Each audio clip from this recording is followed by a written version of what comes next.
One of the awesome things about the Call of Cthulhu RPG is that it works so well in a lot of different time periods. And in 2022, Chaosium released the Regency Cthulhu supplement.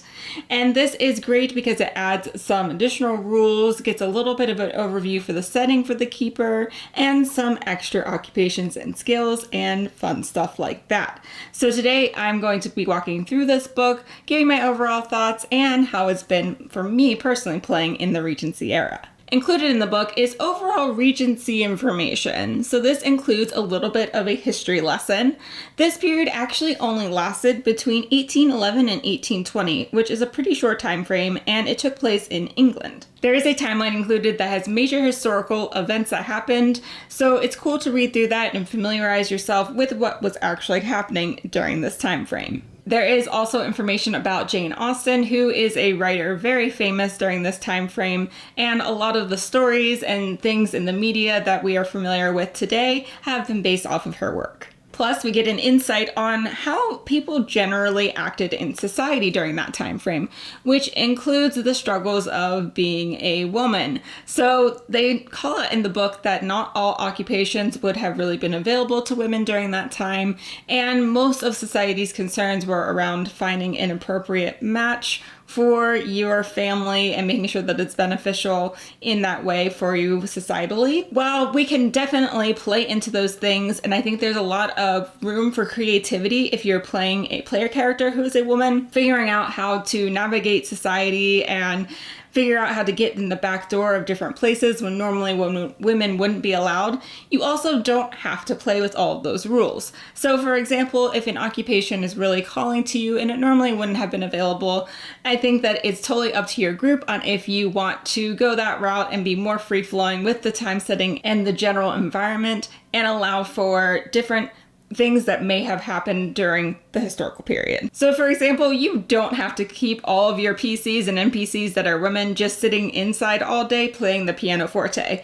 There are a lot of options for creativity and encourage that as a keeper. There's also a really interesting section on race and ethnicity in this time period, and you get to learn a lot about the British East India Company, which led to a high level of Asian immigrants during this time. So there's pretty interesting information all throughout the beginning part of this book to really help you as a keeper bring this setting to life for your players. There are also a lot of really cool new occupations and skills. So when we're talking about occupations, we have things like the gentleman, the gentlewoman, the nouveau riche, and these occupations are very fitting for the time period and will probably be a lot of fun for your players if they haven't been able to play in this era yet. As for skills, there's new and slightly adjusted skills for the Regency era. Most notably is credit rating, which plays a very large importance during this era's gameplay. You'll notice that there's a chart that explains the living standards based on what your skill level is in credit rating. There's also new and fun skills like fashion, gaming, etiquette, drive carriage, and dancing. And there's also something called reassure. And this is helpful if you actually want to have a PC that has the ability to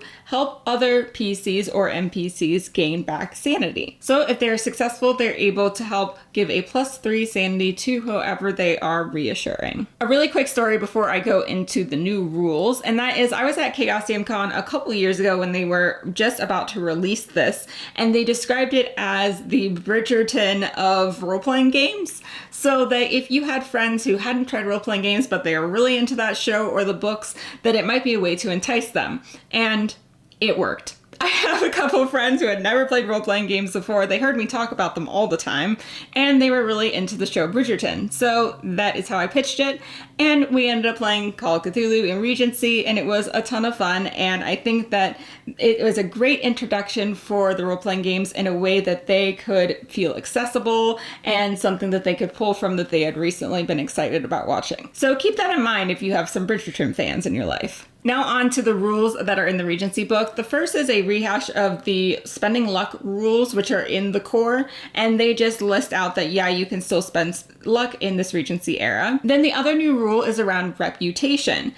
And this is the highlight of this book. Let me tell you, this brings together everything that Regency is really known for, and it brings that in a mechanical way that is executed well at the table. So let me tell you a little bit about it. Reputation is calculated by adding credit rating and etiquette and dividing by 2. Then you have a table that shows you what each of the skill levels mean in terms of how your reputation shows up in society. Then throughout gameplay, you can gain or lose reputation. An example of losing reputation would be you fail an etiquette roll, and maybe you can gain back that reputation by getting an extreme success on your dance roll. Then if you lose too much reputation, you are censured. This is 1/5 of your day's starting reputation, and then you have a penalty die on all applicable skill rolls. Now, applicable skill rolls, this is really up to the keeper, and it's whatever you feel like reputation plays a role in influencing. So if you're just alone in the room investigating and you're rolling spot hidden, that's probably not going to have a penalty die. But if you're in a social situation where you're trying to influence someone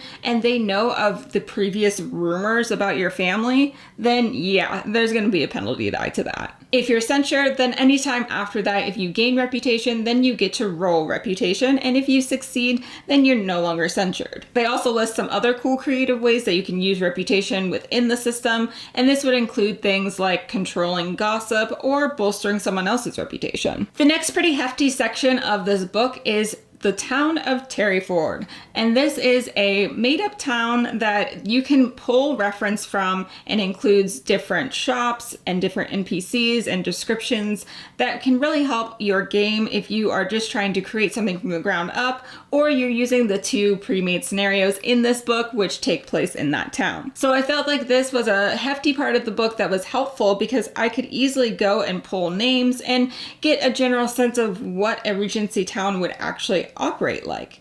So I really enjoyed that part of the book. And not to mention that throughout the book, there's a lot of really beautiful, great art that gets me in the mood when I'm reading through it. My overall thoughts on the book and playing Regency Call of Cthulhu is I loved it. I absolutely adore playing in the Regency era. I'm gonna say something, might be a little bit controversial, but it might actually be my favorite era to play in. I mean, 1920s are always going to be like a very special place because it's the classic Call of Cthulhu. It's got a lot of content behind it, but Regency just has something a little bit special. Just the way that you have to navigate the social situations and be really creative, and the roleplay opportunities are a lot of fun. I thoroughly enjoyed this book, and as a reviewer, I know I'm supposed to be looking out for things that could have opportunities or could have done better, but I had a hard time finding those things. I think this is a great supplement, and I would highly recommend that you pick it up. If you're interested in checking it out, it will be in my description below. And I also have a Patreon page. I have just recently hired an editor to help bring my videos up a little bit and also bring out my backlog of content a little bit quicker. So if you are interested in supporting me, I would greatly appreciate it. Thank you so much for watching. Bye.